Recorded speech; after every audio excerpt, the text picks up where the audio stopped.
What's up guys, BLC here, and I'm back with another tutorial for Tutorial Tuesday. And this time I'll try to make it a little bit shorter, and I also will leave away the the face cam, because I think it was just more distracting than it was helpful. So yeah, we're gonna start where we left off. So I'm just gonna make a new composition and all that. And yeah, sorry for not posting last week, by the way. I was on vacation in Ireland. It was very beautiful, and yeah, that's it. Okay, so today we're gonna get a little bit more into an element. This is gonna be part 2, and hopefully the final part of the element series, and I'll do some other stuff after that. Okay, so we talked about making text and all that, and now I'm gonna show you something I use a lot of times, which is maybe I can find an example here actually. Wouldn't that be nice? Let me just think. What example did I work? Sorry, not supposed to see that, but you did. All right. I'm just thinking. What was it? Okay, wait. I just have to find it. I don't know what kind of which edit I used that in. Probably cut this out too, so it doesn't matter if I talk right now. Jesus Christ, I can't find it. No.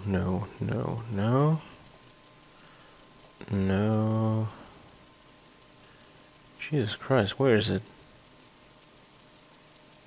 Alright, found it. Sunlock. There you go.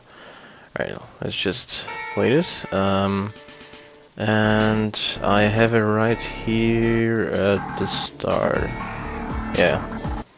Those flying rocks. I'm gonna show you how to do that. Because I know Maddie has been anxious to know about this. And I never got around to really doing a tutorial on that. So now we're gonna do it.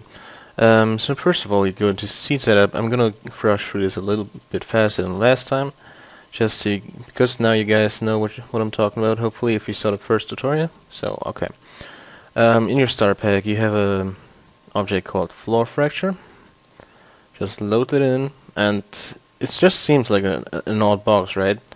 But now that you, if you put on wireframe display mode, you'll see that this is actually really a fractured object in itself, hence the name floor fracture. So that means those are all objects in this one object. You'll see what I mean in a second. I'm just not good at explaining it. But yeah, so we got this. We're just gonna throw a texture on it. You can take whatever texture you want. I'm just gonna use metal grunge. Like it. Alright, there you go. And we got it right here.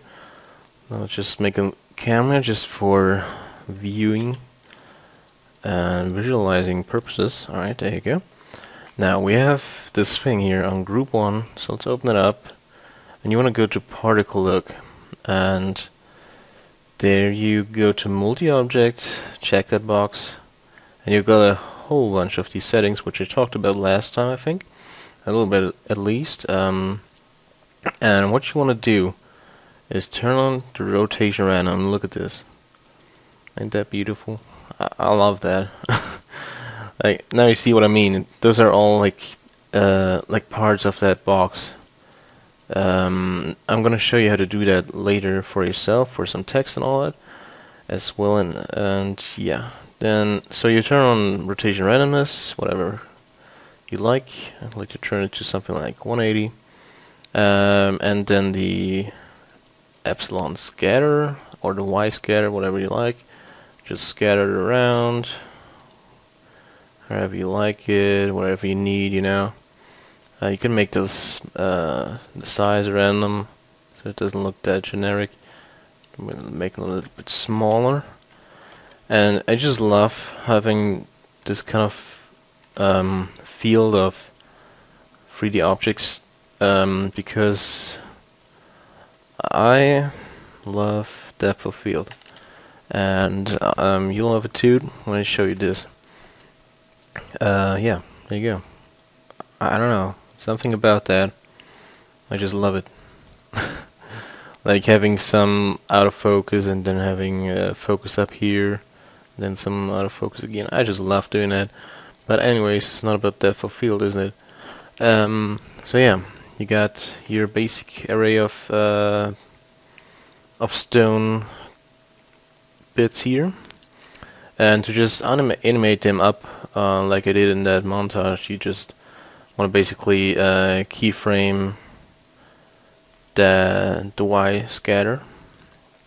I don't know where. Let's go like 2 seconds. And let's go like that. You want to make sure that your camera is set like that, so you don't actually see them going down, because with scatter you always have some going down and some up. Alright, so it seems like we have to turn this one up a little bit more, and this in advanced in return 2. Alright, see? Now they're flying up. Great. And how I actually got that 3D character in there was I had a 2D image of that sniper, and I'm gonna use a text in this example here. So text. There you go. It's basically just it's also 2D, so it doesn't matter if you're using a text or an image of that sniper or a movie or something. And what you want to do is go into your output mode, and this is something I found really useful as of late, and that is no, actually, first of all, you want to copy your element layer. There you go. And then you want to go on that copy, you want to go to output and set that to C depth. And I'll explain that briefly. There's a lot to it, but basically the C depth means what is closer to you visually in in 3D space. It's gonna be brighter, and what's further away is gonna be, I'm sorry, I'm just trying to find it, is gonna be darker. Wait, I'm doing something wrong. There you go. See how that's darkening out? Like right here you can see it, and if you don't have those so tight, you can actually get a gradient of this. But for this example, we want to have it tight, so let's get it around here, so that we have only the part in front, that we have those, that we actually see those. We don't have them real close, so you get a sharp image and not a gradient. Like if you had it like this, you would get a gradient. We wouldn't want that, so actually we're gonna set this to the same number. Alright, there you go. And now you're gonna take your text and let me just position it around here, make it a little bigger as well, just so you guys see it better. And now you want to take that text, move it below your element copy with the Z depth, and you want to set it on track matte. If you don't have that panel here, there's normally a button down here, or you press F4 to switch the toggles. But you're gonna wanna set the track matte to alpha, no, to luma inverted. Sorry. See what that does. Now, the text is only showing up where where the copy, this one with CDEP, is not white. If we would set it to luma matte, it would only show up where it's white, so only at these white parts here. So luma matte is basically telling the layer underneath it that's set to luma matte to show up where the layer that is the luma matte, this one, is white. and if you have a gradient on it, it'll actually fade out. See how it's like showing through a little bit here? It's hard to see, but I hope you can see. Yeah, see? Like it's fading through. That's why we want that really tight so we don't get those fades. And you can set that back to, let's say, 1250. Copy that, paste it, and yeah. So now we actually have it inside of our 3D object, so to say. And if you would say, well, how about we make this easier, and BLC is just stupid for doing this complicated way. Well, look, if I just turn this into a 3D object, it will actually be in the same 3D space, but it'll be in front of our 3D object, because Element 3D and After Effects are actually not using the same space type, 3D space type, if that makes sense at all. So you actually have to do it the complicated way with using a CDEP format and all that. And yeah, but Luma mats are something I want to spend a whole different tutorial on. So that was just a very quick example of what to do. And next off, I guess I'll show you how to make your own shattered object. Say you want a text that's shattered and it's animating in, like I think I have examples somewhere. I must have. Or actually here. See the optic intro from years ago. See how those are like crackling on, or whatever you say. See right here, like those parts come together. I'm just gonna show you very quick how to do that. So first of all, you wanna have Cinema 4D. I mean, it's not free, but you can get it for free again. This is what you're gonna see. Don't be afraid of all these buttons. If you just want that text, there's not much you need to know about Cinema 4D, but you need to know this. So you go to Mograph, and you go to Mo Text, and basically, if you don't know what Cinema 4D is, it's a real free program. No, I don't want to change it. Sorry, yes. Okay. It's a little bit slow today, I don't know why. I want to change the... I'm just gonna center the text here. That's fine. Then you want to have download a plugin that's called Frowsy. Frowsy is a free plugin, so don't worry about it. It's free and it's easy to use. You just click on it and you basically tell Frowsy what amount of pieces you want per letter. How many pieces you want to shatter that text into. So I'm just gonna, I think 20 is okay. Let's go with 30.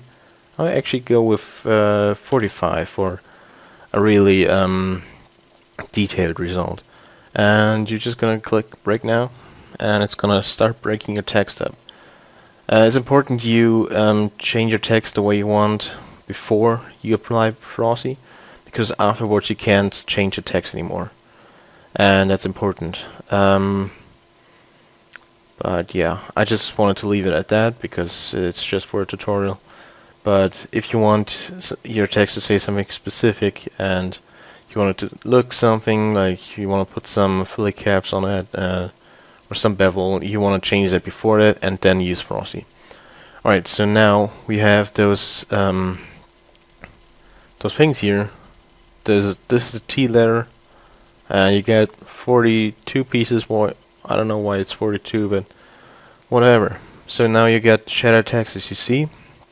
It's shattered on all of these pieces, and you want to go to export wavefront OBJ. So we're gonna export it somewhere where I can find it again. Oh god, free stuff. Let's just make a new one, tutorial. There you go. And text fractured. Okay, there you go. You just click OK. And now I'm just gonna save that as well, because sometimes it can be a little weird with importing it into Element.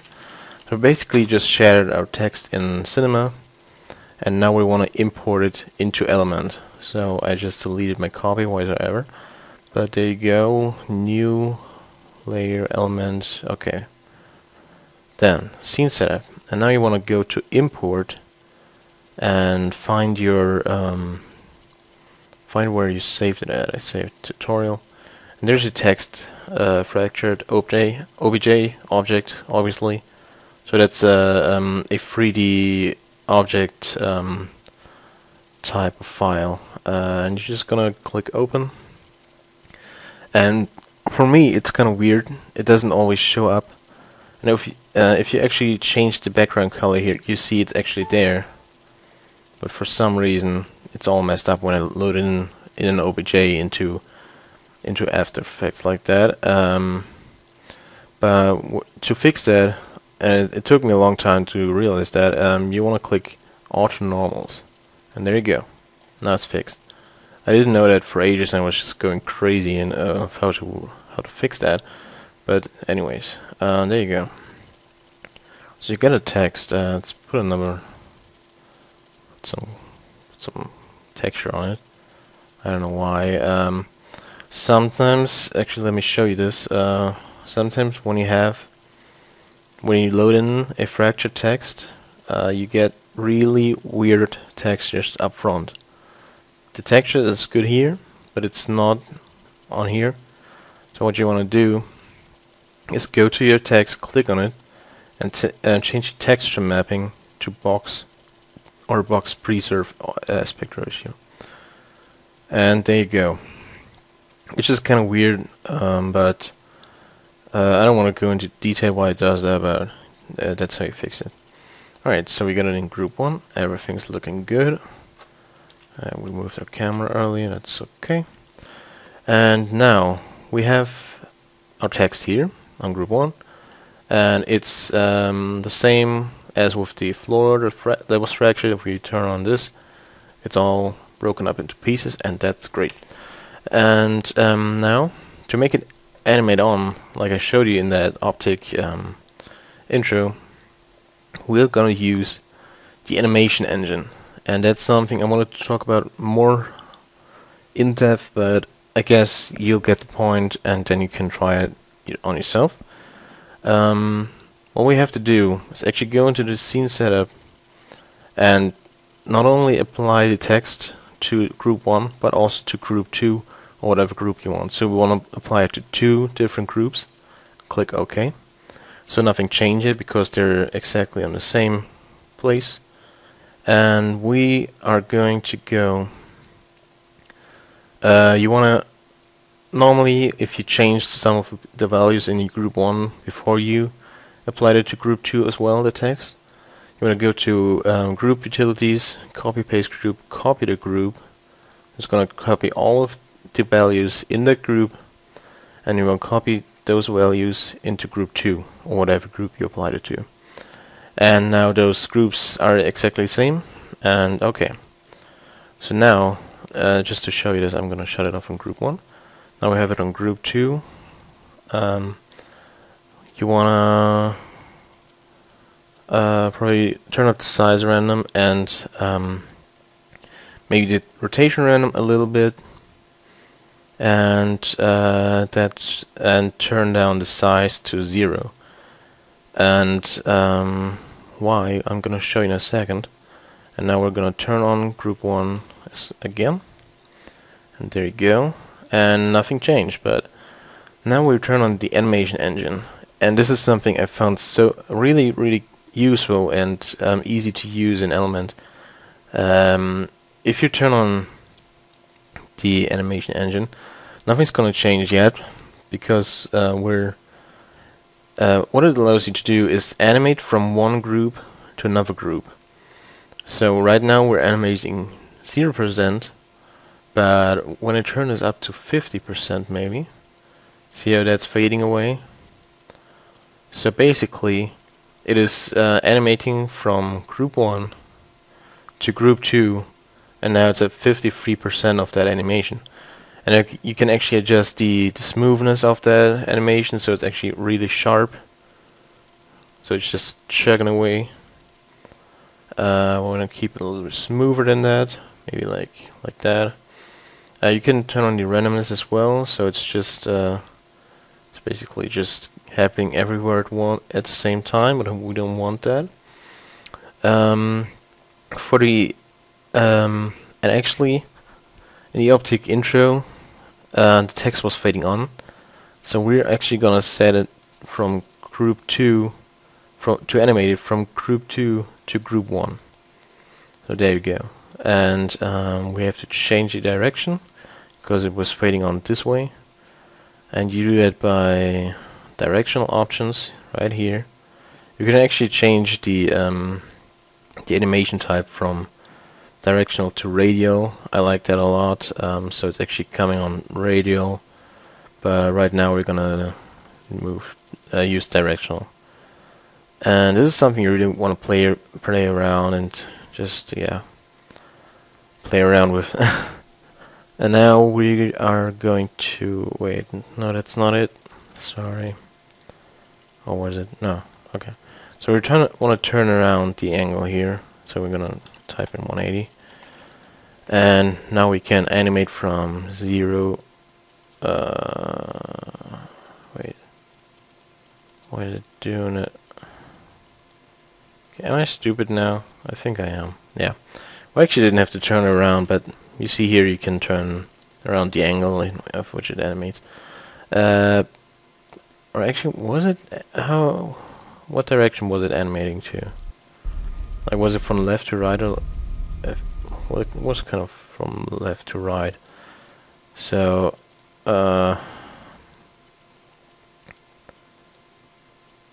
it actually was from right to left, so we had to turn it around. I was right. So yeah, there you go. And you just want to keyframe. I don't know why it opens up that all the shit.